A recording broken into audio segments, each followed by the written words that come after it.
Salute a tutti! Siamo arrivati all'udienza del 25 maggio 1994 del processo di primo grado a Pietro Pacciani. Ricordo che il processo era iniziato il 19 aprile precedente, era andato avanti per un paio di settimane per la ricostruzione degli omicidi, poi c'era stata una pausa e poi era ripreso da un paio di giorni. Quel 25 maggio 1994 fu la volta della famiglia di Pacciani, le figlie e la moglie. La prima a deporre fu la figlia Graziella.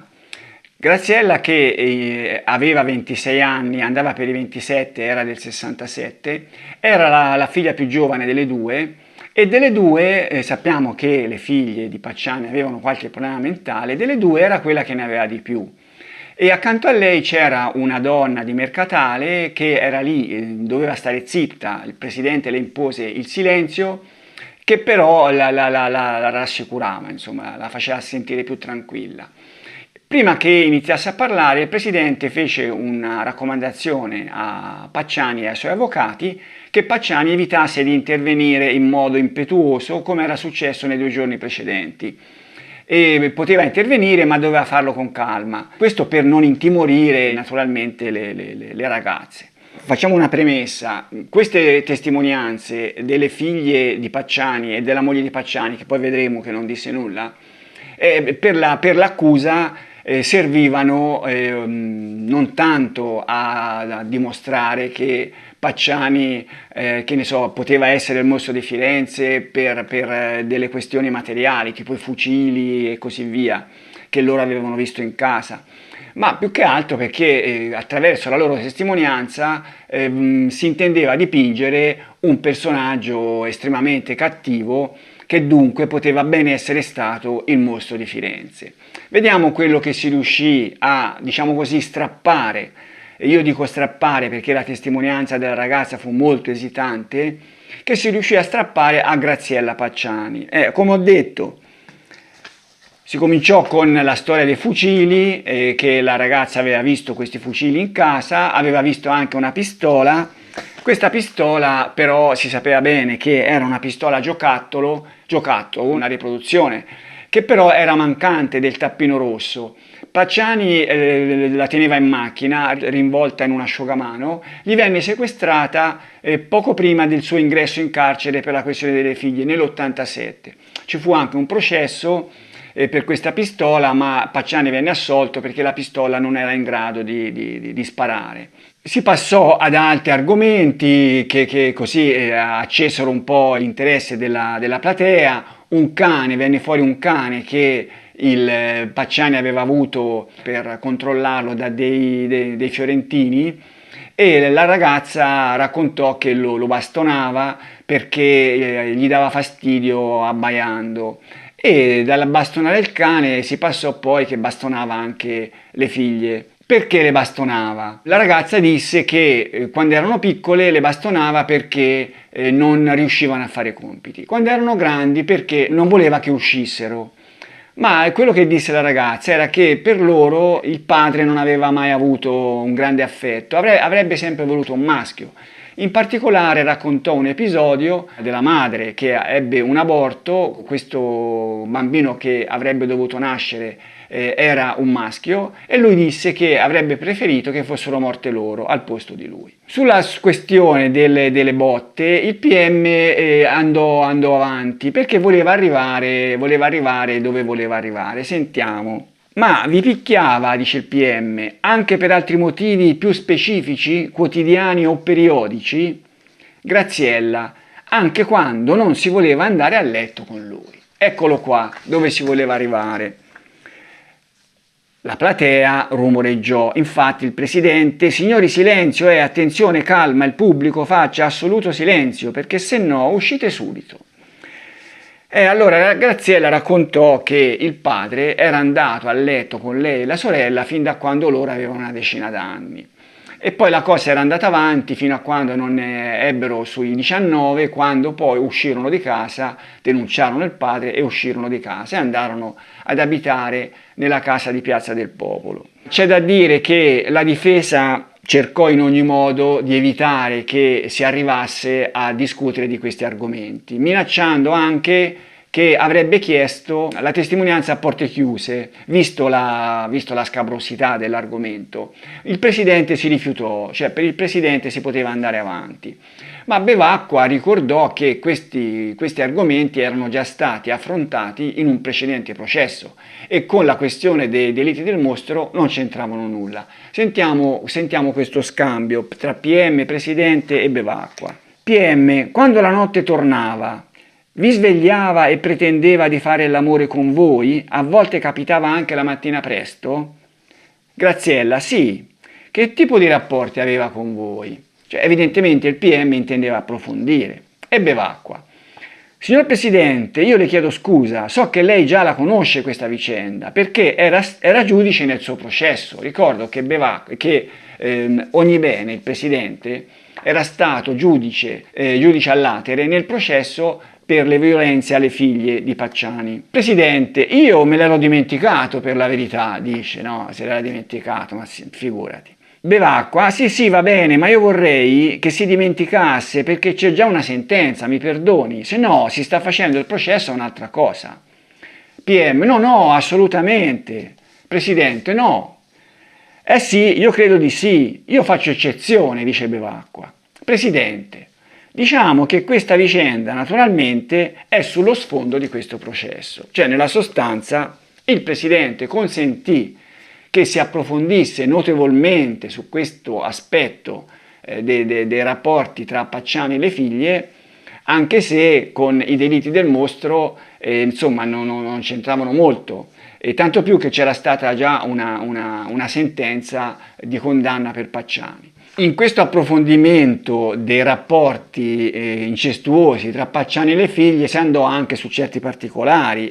Per esempio alla ragazza fu chiesto quale era il tipo di rapporto, lei disse che il padre aveva dei rapporti orali con loro, insomma.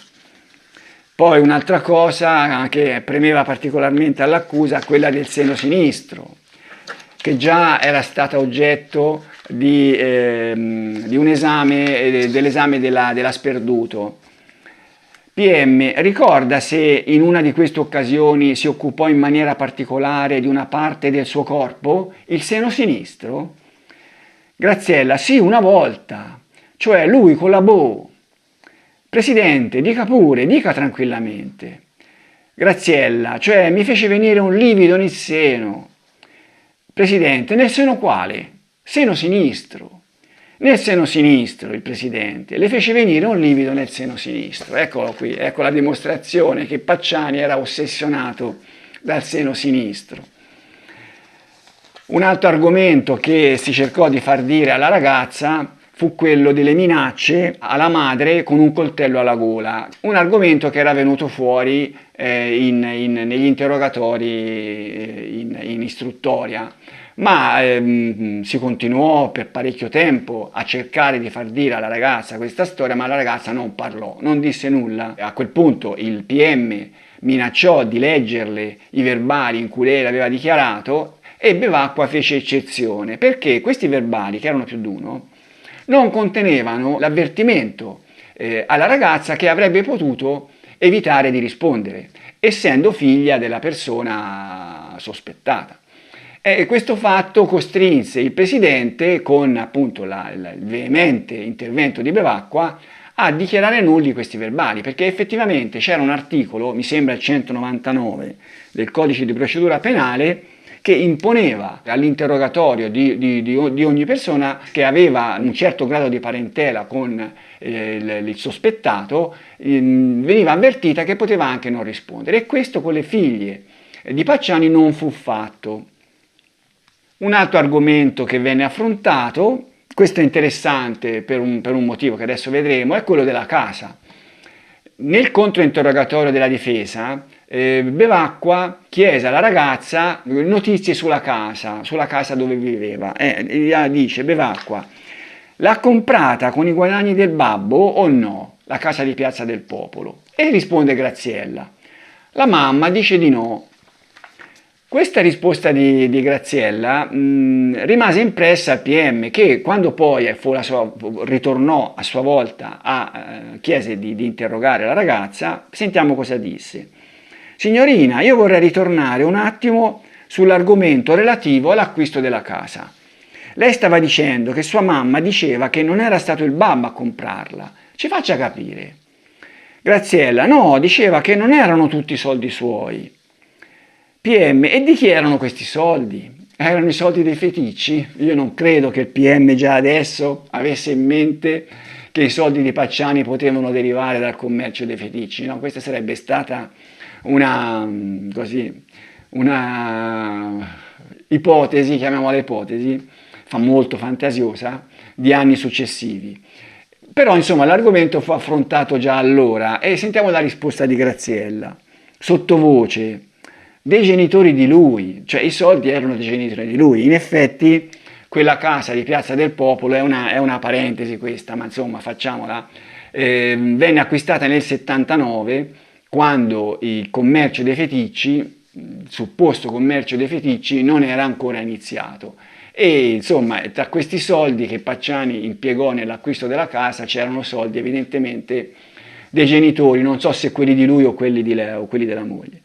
Comunque la deposizione di Graziella Pacciani durò tutta la mattina, fu lunghissima e il processo alla fine di questa deposizione fu aggiornato al pomeriggio, dove al pomeriggio testimoniò la sorella Rosanna, che aveva un anno di più.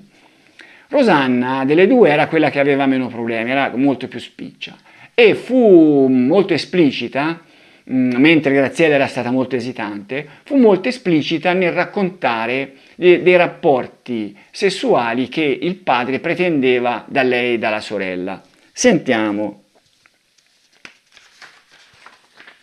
Senta una cosa, chiede il PM. I rapporti con suo padre, come sono stati finché siete stati insieme? Risponde Rosanna, brutti. Ce lo vuole spiegare perché brutti? Ma perché ci ha violentato per 8 o 9 anni, ci chiamava a letto tutte e due, o solo io. Chiedeva di fare all'amore con lui? Sì. Lo pretendeva, vi minacciava se non lo facevate? Sì, ci dava le spinte, ci brontolava. Ecco, qui bisogna dire che tra le due ci furono delle differenze nei loro racconti. In particolare sul fatto di picchiare le bastonate, Rosanna le escluse, mentre Graziella lo aveva detto. Ci dava le spinte, ci brontolava, il PM l'ha mai picchiata? No, per questo no. Per questo, anche qui attenzione, in altre circostanze abbiamo visto che Pacciani aveva preso a cinghiate le figlie, però le aveva prese a cinghiate quando avevano fatto qualcosa che non dovevano fare. In particolare erano scappate dal collegio e così via. Poi vedremo anche questo. La prima volta che è successo questo, quando è stato? Cioè quello dei rapporti sessuali? Quando io avevo 9-10 anni. Sua mamma di questo fatto era a conoscenza? Sì, lo sapeva e glielo diceva anche, però lui non voleva, la brontolava e non voleva che si intromettesse. In casa avveniva questo? In casa o fuori? In casa dove e quando? Quando si stava a Montefiridolfi, anche a Mercatale. Come avveniva? Voi lo capivate o ve lo diceva espressamente? Vi svegliavate se dormivate? No, prima di dormire. Di notte è mai capitato che la svegliasse? No. Lei no. Sua sorella? Chiede il PM. Penso di no. Il PM. Sua sorella ci ha detto il contrario. Non è mai capitato, lei dormiva con sua sorella. Ecco, qui vediamo le differenze. Sì, dormivo con la mia sorella, a volte con la mia mamma, insomma, quando lui chiamava la mia sorella di là.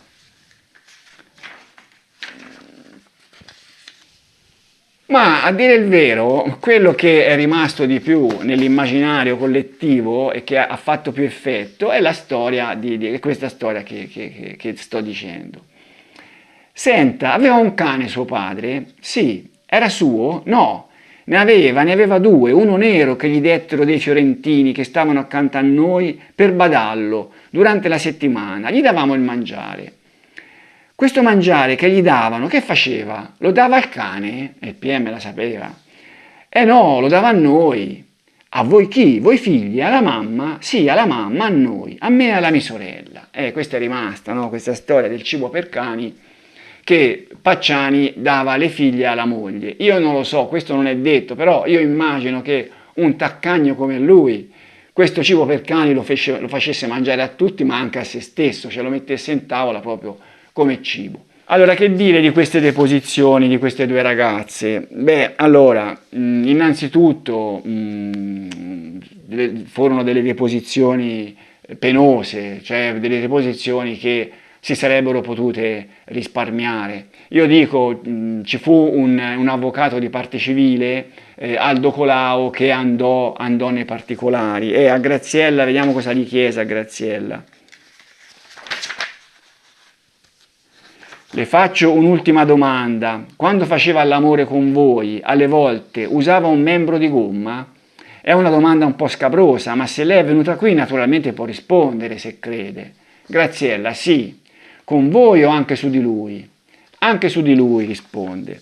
A Rosanna andò a chiedergli la storia delle zucchine, dei cetriolini che le metteva nella vagina, piccola piccola, che è una cosa penosa proprio, no?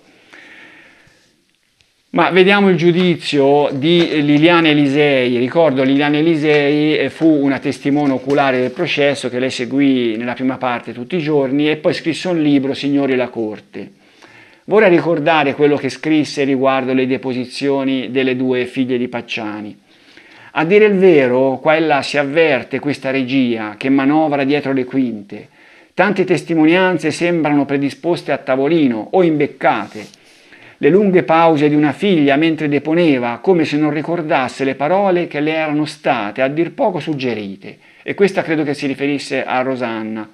Perché non dicesse che il male ricevuto, tenesse per sé le malefatte proprie, come le scappatelle dal collegio, i denari che carpiva dal libretto paterno per passarli al bulletto di paese, l'innamoramento col prelato. In effetti, tutta questa parte di comportamento delle figlie che faceva arrabbiare il padre, la difesa cercò di farlo venire fuori, cioè del fatto che le figlie che erano state messe in collegio per 6-7 anni scappassero dal collegio, una volta vennero trovate in una casa diroccata con dei ragazzi. Ci fu un caso in cui un ragazzo si approfittò di Rosanna per carpirle dei soldi, un prestito che poi non restituì mai. Rosanna disse che erano 20.000 lire, il padre diceva che erano 3 milioni, adesso non si sa quanti erano. E poi l'innamoramento di Rosanna per un prete che la portò ad avere un esaurimento nervoso e essere ricoverata in clinica. Ecco, tutti aspetti che la difesa cercò di far emergere, ma che le figlie non cercarono, dissero di no, che negarono, e che secondo la difesa avrebbero dimostrato il motivo del fatto che il padre le prendesse a cinghiate. Dopo Rosanna fu la volta della moglie, di Angiolina. Angiolina che però la sua deposizione durò pochissimo perché si rifiutò di rispondere. Allora, queste deposizioni delle figlie di Pacciani ebbero un effetto mediatico enorme sulla sala, ma proprio anche su tutto il pubblico italiano, che ricordo vedeva queste deposizioni su una TV locale.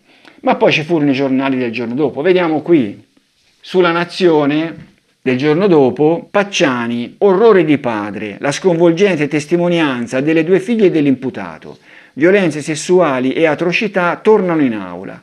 Ci faceva mangiare il cibo dei cani. Ecco qua, come dicevo, questa storia del cibo per cani forse fece addirittura più effetto delle violenze stesse. Qui vediamo la stampa, addirittura in prima pagina, un inferno la vita con papà Pacciani, ma poi a pagina 11 c'è questo servizio, Vincenzo Tessandori faceva il resoconto della deposizione delle figlie. Papà ci ha violentato per 10 anni. Ecco qui vediamo l'unica immagine che io conosco di Graziella di quegli anni. Ecco, si vede la ragazza mentre depone.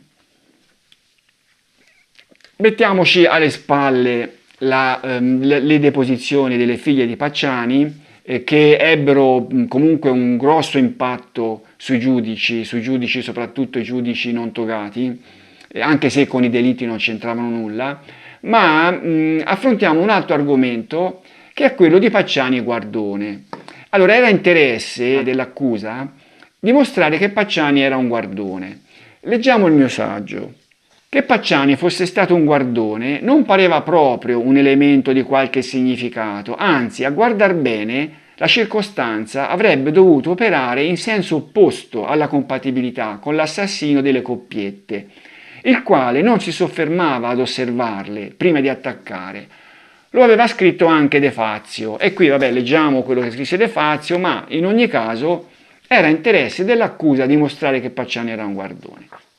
Vi sono alcuni aspetti delle modalità dell'esecuzione dei delitti che contraddicono l'ipotesi che l'omicida sia essenzialmente un voyeur, nel senso usualmente inteso nell'ambito della nosografia delle perversioni, vale a dire in termini di struttura psicologica legata alle modalità ed abitudini per il conseguimento dell'eccitazione e della gratificazione sessuale. Già di per sé il compimento di un duplice atto omicidiario, vale a dire l'estrinsecazione di un atto in cui vengono convogliate ed agite elevate cariche sadico-aggressive, mal si concilia con la struttura psicologica del voyeur, che è connotata essenzialmente da passività ed assimilabile perciò in un certo senso alla personalità masochistica, e che nella ricerca di gratificazione sessuale si colloca in una posizione passiva, in cui le cariche aggressive e, se si vuole, sadistiche, sono investite e convertite nell'azione del guardare, senza essere visti,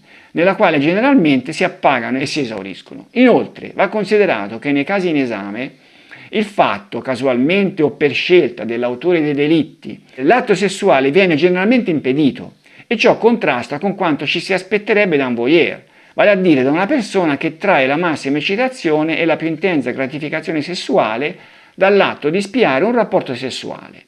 Ma insomma, dice De Fazio, se il mostro di Firenze fosse stato un voyeur, come minimo avrebbe lasciato che le coppie andassero avanti nelle loro manifestazioni così amorose, le avrebbe guardate e poi semmai dopo avrebbe poi operato con il suo sciagurato proposito, che però anche questo contraddirebbe, secondo De Fazio, la personalità di un voyeur, che non è una personalità sadica, ma è una personalità semmai masochistica. Continua il mio saggio, ma per l'accusa pareva comunque importante dimostrarlo, cioè dimostrare che Pacciani fosse stato un voyeur, con l'idea forse che un Pacciani nascosto dietro alberi e cespugli avesse potuto condividere qualcosa in più con un mostro che si avvicinava alle proprie vittime facendosi strada, anche lui, tra alberi e cespugli.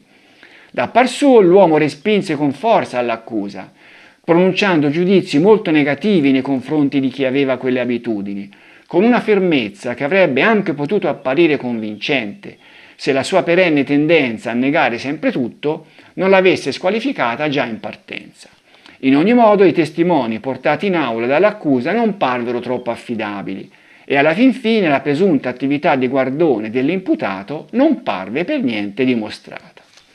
Ecco, io voglio dire una cosa, che se Pacciani fosse stato davvero un guardone, io penso che in paese l'avrebbero saputo tutti, cioè un guardone alla fine la gente se ne accorge, cioè guarda oggi, guarda domani, una volta viene visto, un'altra volta viene visto, alla fine la gente parla e la voce si sparge per tutto il paese. Io mi ricordo ai miei tempi, quando ero, ogni tanto racconto dei miei tempi, ma insomma la mia esperienza è stata questa, quando ero ragazzo abitavo in un posto di mare, si andava in pineta con la ragazzina e regolarmente c'erano questi guardoni, si chiamavano saltamacchioni perché c'erano i macchioni che erano i cespugli e insomma si conoscevano in paese chi erano i guardoni. Io penso che se Pacciani fosse stato un guardone l'avrebbero saputo tutti, invece no, si andarono a cercare queste testimonianze di chi aveva visto i suoi occhi, di chi aveva visto un personaggio che gli era apparso Pacciani e così via.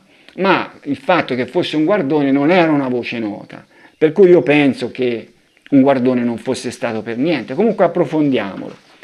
Cominciamo a dire che questo tentativo di dimostrare che Pacciani era un guardone era partito già 2 giorni prima con la deposizione di Antonietta Sperduto. Questo l'abbiamo visto però. Antonietta Sperduto aveva dichiarato in istruttoria di aver avuto dei rapporti sessuali con un uomo, sempre lo stesso, un suo amante, sulla piazzola di Scopeti, in macchina, di sera, e che c'era stato un guardone che li aveva importunati, che secondo lei è sempre la stessa persona.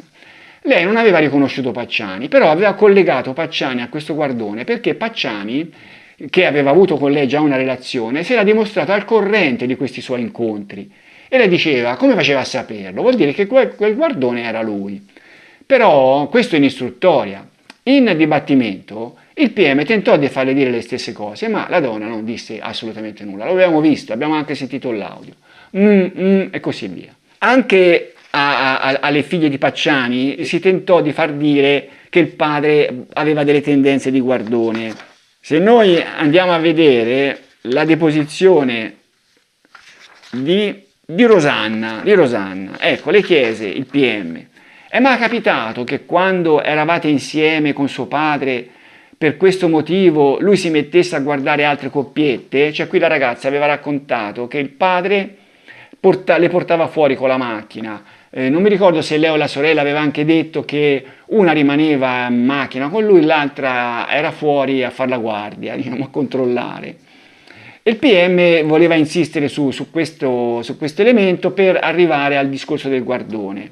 Guardava altre coppiette o altre auto dove c'erano coppie.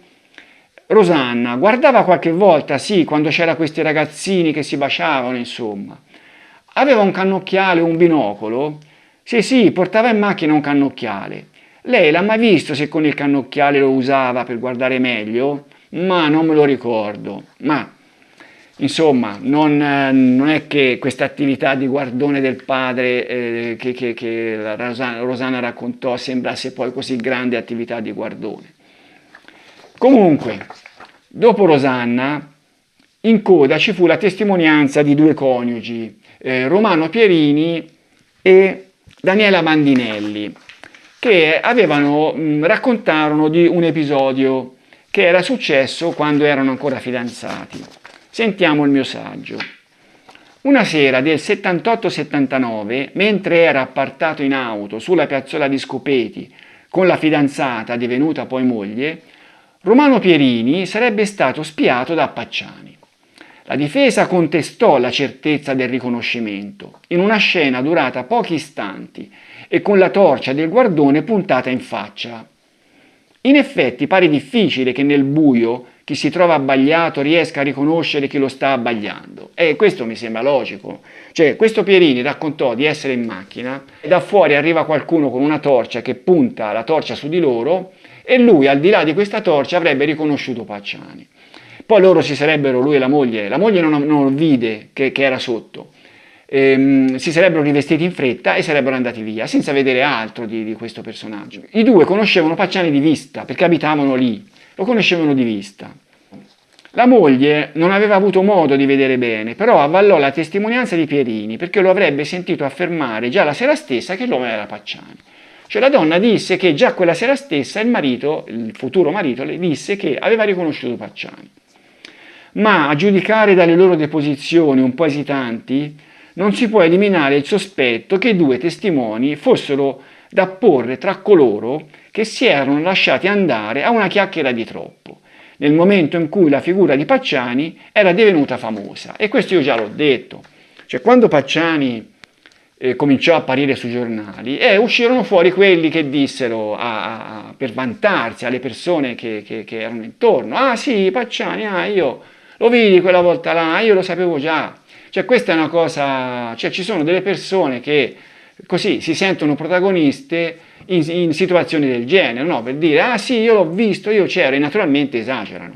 Questa cosa che sarebbe successa poi anche con Giancarlo Lotti, che sarebbe andato a inseguire gli UFO con tutte queste esagerazioni. Io penso che Romano Pierini fosse una di queste persone qua.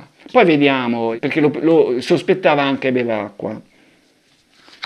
Giunta la voce alle forze dell'ordine, erano stati convocati e non avevano avuto il coraggio di negare. Non per niente la signora affermò di essere stata interrogata da ben 4 o 5 persone. Si può immaginare in quale difficile condizione psicologica. Cioè in sostanza questi vennero chiamati dalle forze dell'ordine e vennero interrogati su queste voci che avevano sparso. Vediamo il Bevacqua come interrogò Pierini. Le volevo domandare, è andato lei da qualcuno a dire queste cose oppure è stato qualcuno a venire da lei? E qui c'è il test che balbettò a lungo, il presidente arrivò in suo aiuto. Presidente, forse non ha capito la domanda. E Bevacqua gliela rifece. È andato lei a dire a qualcuno di questo episodio che le era accaduto o è stato qualcuno a domandare a lei? Ma le è mai accaduto un episodio del genere? No, no, sono stato chiamato, dice Pierini. Da che è stato chiamato? Dai carabinieri. Ecco, ma come l'hanno chiamato? Così? Mi hanno chiamato e hanno fatto delle domande. E che cosa le hanno domandato? Mi hanno domandato se avevo visto Pacciani qui e là. Qui e là dove? Che cosa le hanno domandato esattamente? Chiede Pierini. Che cosa le hanno domandato? Se aveva visto Pacciani dove? Mi hanno domandato dove avevo visto Pacciani durante... Bevacqua, perché loro sapevano che aveva visto Pacciani, Loro sapevano che aveva visto Pacciani, ripete Bevacqua. No, l'hanno saputo quando l'hanno domandato. Non lo sapevano, dice Bevacqua, però dice, vediamo, lui evidentemente, Zac, si va e lei lo sa. Aveva visto Pacciani, è chiaro, no, che era stato chiamato Pierini perché le forze dell'ordine avevano saputo di questa storia. Mi sembra evidente. A questo punto lasciamo un po' l'ordine cronologico di queste deposizioni per approfondire questo argomento di Pacciani Guardone.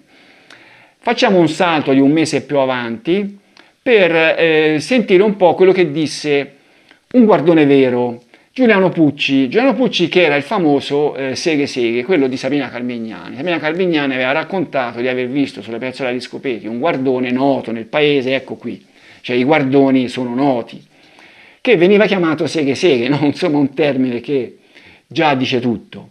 Giuliano Pucci era un padre di famiglia, tra l'altro, e che si trovò a non poter smentire, a non poter dire di no e disse tranquillamente che lui era un guardone, cioè lo ammise anche in dibattimento. In dibattimento gli fu chiesto se praticamente si voleva sapere se anche Pacciani era un guardone, perché i due si conoscevano. Cioè Pucci, che era un muratore, era stato chiamato da Pacciani in aiuto nella ristrutturazione del tetto della sua casa di via Sonnino. E i due avevano lavorato per un certo tempo assieme, non è che fossero amici, avevano lavorato assieme. Ma sentiamo il PM.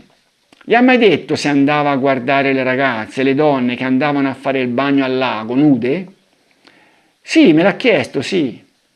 Glielo diceva o gli chiedeva se lo faceva anche lei? Mi domandava se io andavo tante volte al lago a fare il bagno quando ero libero.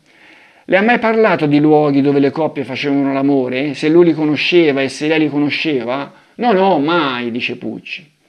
Ricordo che Pucci aveva ammesso di essere un guardone, per cui se Pacciani gliel'avesse detto non aveva motivo di non dirlo. È sicuro, dice il PM? Sì.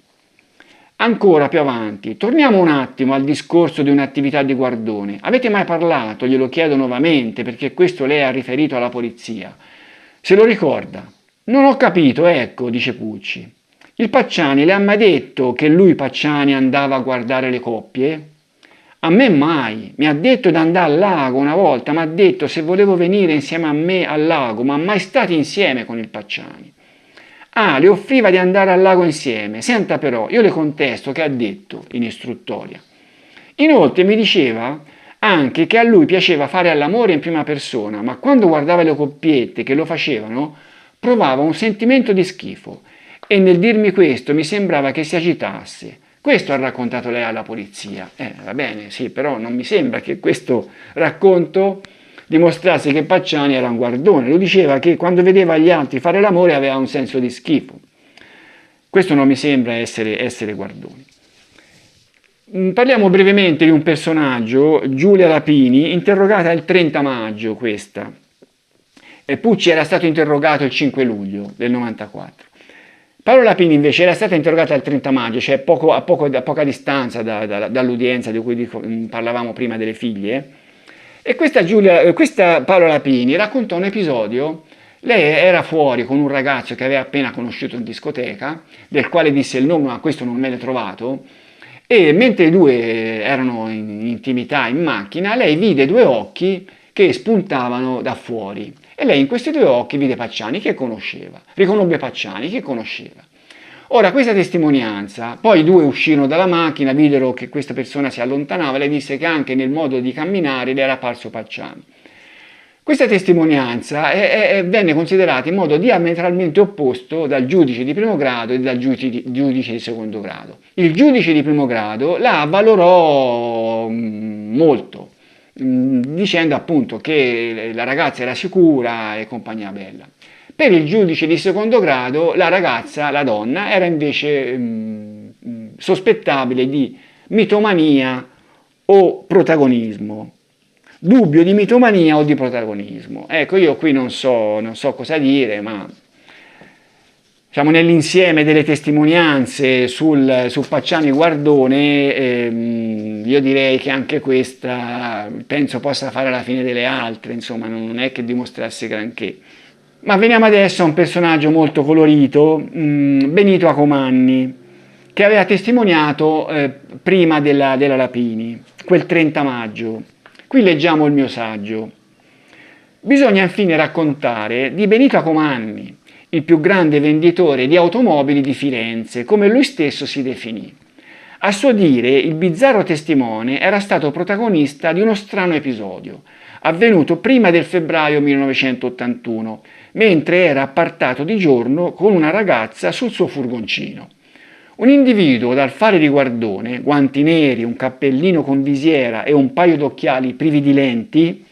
Perché erano privi di lenti? Lui disse che erano privi di lenti, ricordo che Pacciani non portava gli occhiali, per cui questi occhiali erano un po' stonati, no, sulla sua figura, però lui disse che erano privi di lenti, per cui erano un modo di camuffarsi, perché assenza di riflessi sulla superficie vetrosa. Così Acomanni spiegò come l'aveva capito. Questo personaggio era comparso tra i cespugli, inducendo la coppia ad allontanarsi di vari chilometri. Ma, inforcato un motorino rosso, il presunto guardone si era messo a inseguirli e una volta fermi li aveva affrontati con fare minaccioso, muovendosi verso di loro con il ventre proteso verso il terreno. Un comportamento per niente da guardone. Per niente impaurito, Acomanni aveva reagito lanciandogli dei sassi, fino a farlo scappare. Lo strano comportamento dello strano individuo rendeva l'episodio già poco credibile, ma il racconto proseguì con inverosimiglianza ancora maggiore. Nel 1982, infatti, Acomanni si era trovato per caso a tu per tu con Pacciani, che non conosceva, in casa di comuni amici. Ma la cosa strana era che in quell'occasione Acomanni non aveva riconosciuto Pacciani, cioè non aveva riconosciuto Pacciani in quel guardone che lo aveva importunato appena un anno prima, perché questo episodio era accaduto a distanza di un anno. Ma 10 anni dopo aveva visto Pacciani in un servizio televisivo, in testa un cappellino con visiera molto simile a quello dell'antico disturbatore, ed era stato proprio quel particolare ad accendergli in testa una lampadina. I due erano la medesima persona. Qui è il caso di dare la parola al giudice Ferri. Totalmente inattendibile è apparsa a questa corte la deposizione di Acomanni Benito, cosa che invece non vera per il giudice di primo grado, è che l'accettò questa testimonianza. Emblematica dei possibili effetti nocivi che all'imputato possono derivare dalle suggestioni dei mezzi di informazione. Siffatta deposizione si commenta da sola. Il racconto dell'episodio del guardone presenta aspetti di totale inverosimiglianza, quali il persistere di quell'individuo nel voler spiare proprio quella coppia fino a inseguirla, laddove è noto che l'atteggiamento del guardone è essenzialmente passivo. Insomma, qui Ferri va avanti dimostrando che questo episodio raccontato da Benito Acomanni, se mai fosse avvenuto, certamente non riguardava Pacciani, perché Pacciani, come ho già detto, era stato visto da Acomanni un anno dopo e lui non lo aveva riconosciuto. Ma poi anche il comportamento di questo presunto guardone era un comportamento assolutamente irrituale per i guardoni. Non è che un guardone insegue la sua preda, assolutamente. Ma allora il giudice Ferri respinse questa testimonianza di Acomanni, respinse anche la testimonianza della Lapini, respinse le altre testimonianze che cercavano di dimostrare che Pacciani era un guardone, ma un elemento che non era una testimonianza lo convinse invece che effettivamente Pacciani poteva aver avuto dei comportamenti da guardone, anche se poi nella sua sentenza scrisse che questo non dimostrava nulla, non dimostrava che Pacciani era il mostro. C'è da dire però che, a parere di chi vi parla, in questo caso il giudice Ferri si sbagliò, perché questo elemento che avrebbe dovuto dimostrare che Pacciani aveva fatto delle attività di guardone non dimostrava nulla. Vediamo qual era. La prova ritenuta più schiacciante su Pacciani Guardone fu l'assegno pubblicitario che gli era stato trovato nel portafoglio con sopra scritto di suo pugno coppia Firenze F73759. Era un numero di targa questo, che venne trovato nel portafoglio di Pacciani su un foglietto pubblicitario, uno di questi foglietti che mettono nella cassetta delle poste. Anche, come detto, anche il giudice Ferri, di fronte a questa prova, si convinse che Pacciani poteva essere stato un guardone. Ma riflettendo con un po' di sano buonsenso, sorgono consistenti dubbi su questa interpretazione, cioè sull'interpretazione che Pacciani si sarebbe segnato questo numero di targa per andare avanti con un'attività di guardone. Tanto da portare a escludere che il contesto nel quale il contadino aveva preso l'appunto fosse quello di una perlustrazione per boschi, alla ricerca di coppiette da spiare. C'è qui questo appunto su questo foglietto, quando Pacciani lo avrebbe preso? Se fosse stato preso per la sua attività di guardone, sarebbe stato preso nel bosco. Cioè Pacciani era andato, aveva visto questa macchina, gli era piaciuta e si era segnato il numero di targa. Fu appurato che quel numero di targa corrispondeva a una Fiat 131 appartenuta negli anni dal 1985 al 1988 a Claudio Pitocchi, un ragazzo al quale capitava sovente di appartarsi in dolce compagnia nei boschi attorno a Mercatale e a San Casciano. Questo doveva essere un Latin lover, perché andava con tante ragazze. Da quanto fu detto in aula durante la sua deposizione, 30 maggio 94, di Pitocchi, sembra di capire che l'auto acquistata usata avesse avuto in origine una targa differente, di altra provincia, Forlì. Risultava assicurata a nome Pitocchi a partire dal 21 novembre 85, ma il cambio di targa era stato effettuato soltanto il 17 giugno 1987. Il 30 luglio successivo Pacciani entrava in carcere per la questione delle figlie, quindi poteva aver preso l'appunto soltanto nel mese e mezzo scarso tra le due date.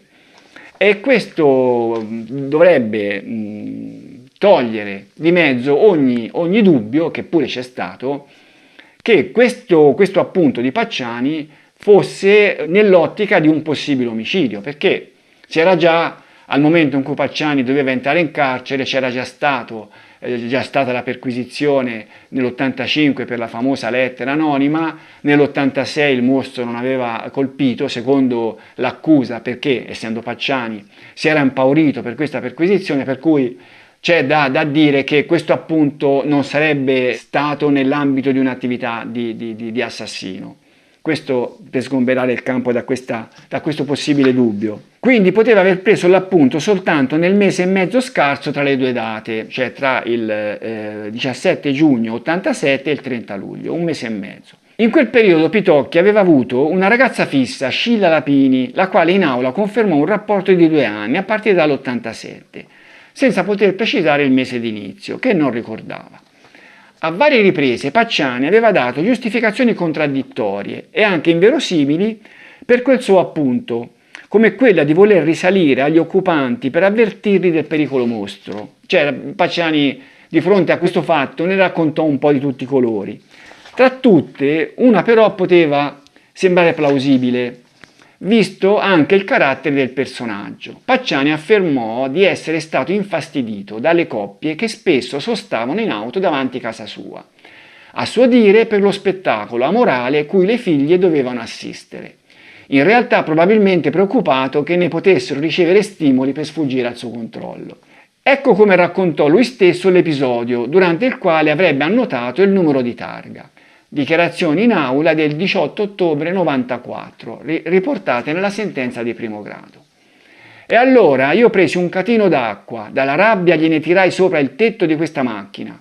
Questo che gli era dentro, un tangano, un ragazzaccio, venne fuori, me ne disse di tutti i colori. Allora io gli dissi le mie ragioni e poi gli presi il numero di targa. Ora dico, con questo numero di targa, se ci ritorna, lo fo cercare, perché con la targa si fa presto a vedere chi è e chi non è e compagnia bella. Ecco, e allora presi un biglietto, un foglio di un giornale, non mi ricordo, lì, che gli era sulla tavola, e scrissi, coppia, matricola, tot di questa macchina, e gli presi il numero di macchina. 5 mesi prima di questo 18 ottobre 94, in dibattimento né Claudio Pitocchi né Scilla Lapini avevano accennato al fatto. C'è da dire però che le loro deposizioni erano apparse molto imbarazzate, non vedevano l'ora di alzarsi e andarsene. Anche la difesa non ne aveva parlato, ma non può escludersi che Pacciani avesse rammentato l'episodio in un secondo tempo, eventualità plausibile per l'età e per i 7 anni trascorsi. In ogni caso, ragionando su alcuni elementi, si potrebbe anche ritenere veritiero il suo racconto.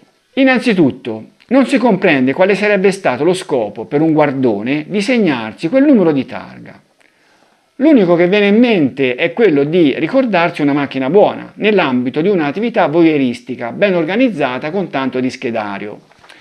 Cioè, allora, questo appunto, se fosse stato un appunto teso a ricordarsi una macchina buona, sarebbe stato non certo un appunto così isolato. Cioè, con tutte le perquisizioni che erano state fatte in casa di Pacciani, non era stato trovato uno schedario dove c'era un guardone abituale dove si segnava i numeri di targa, le caratteristiche delle macchine che aveva incontrato, per poi, una volta che le rivedeva, sapere magari abitudini o orari, luoghi. Cioè, un guardone si sarebbe organizzato così. Io non so come si organizzano i guardoni, però se avesse voluto appuntarsi le cose, se le sarebbe appuntate in questo modo. Cioè, questo numero di targa così su un foglietto volante non sembrava che potesse far parte di un'attività di appunti di un guardone.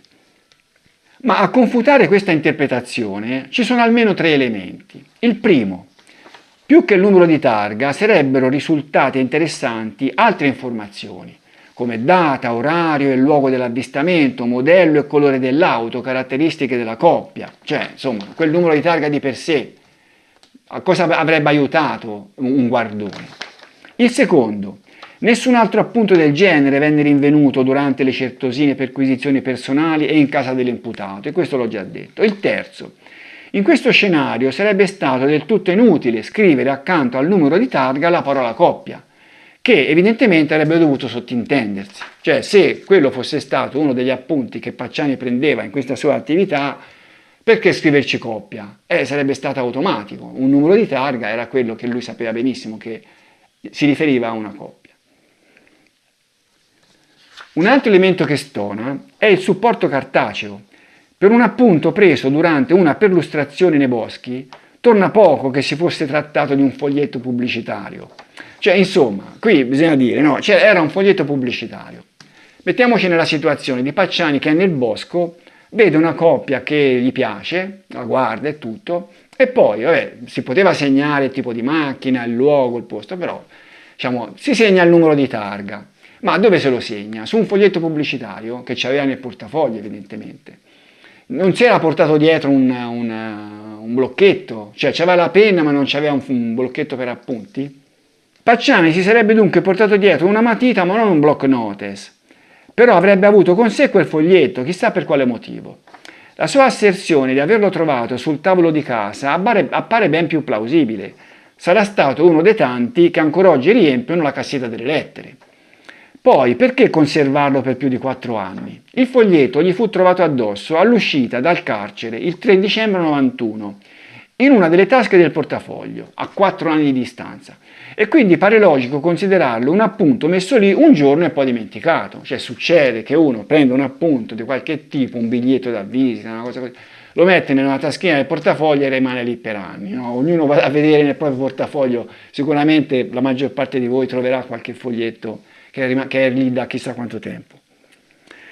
L'ipotesi che Pacciani, dopo una litigata, si fosse segnato quel numero di targa per eventuali azioni future, riponendo il foglietto nel portafoglio per non perderlo e magari chiedere informazioni a un amico carabiniere che pure aveva, nella sostanza appare plausibile, viste le caratteristiche del personaggio. Ma l'elemento più favorevole alla sua versione è il fatto che Scilla Lapini abitasse proprio vicino a casa sua, cioè questa cosa, no? Sarebbe stata una coincidenza incredibile. quella ragazza abitava proprio vicino a casa di Pacciani e lei confermò che in quel periodo era stata tante volte in macchina con il ragazzo quando veniva accompagnata a casa, cioè lui accompagnava la ragazza e loro rimanevano in macchina prima di separarsi. Ora bisogna chiedersi, no? Tra tante macchine che Pacciani aveva potuto incontrare nella sua attività presunta di guardone nei boschi, aveva incontrato proprio una macchina di uno che stava sotto casa sua in atteggiamento amoroso con la fidanzata. Come lui in effetti disse, cercando di giustificare questo appunto del numero di targa. Mi sembra che questo tagli la testa, diciamo, al chiodo, no? Che così non subisce nessuna conseguenza. La coincidenza sarebbe veramente una coincidenza di quelle astronomiche. Ecco, allora, nella sentenza di secondo grado, quando Pacciani venne assolto e anche nella requisitoria del procuratore generale Piero Toni, in questa attività, presunta attività di guardone di Pacciani, che comunque, disse Toni, non era stata dimostrata, avrebbe contato poco a livello di prova di Pacciani mostro, cosa che invece fu considerata in modo diametralmente opposto dal giudice di primo grado. Io penso che avrebbe contato relativamente poco, ma in ogni caso non furono portate prove sufficienti per dimostrare che Pacciani era un guardone. Ripeto, se Pacciani fosse stato un vero guardone, si sarebbe saputo in paese, perché i veri guardoni non sfuggono, guarda oggi, guarda domani, non sfuggono alla scoperta della loro attività.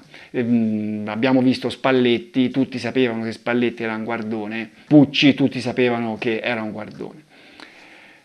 Per il momento abbiamo finito, nel prossimo video continueremo con le testimonianze al processo Pacciani. Vi saluto.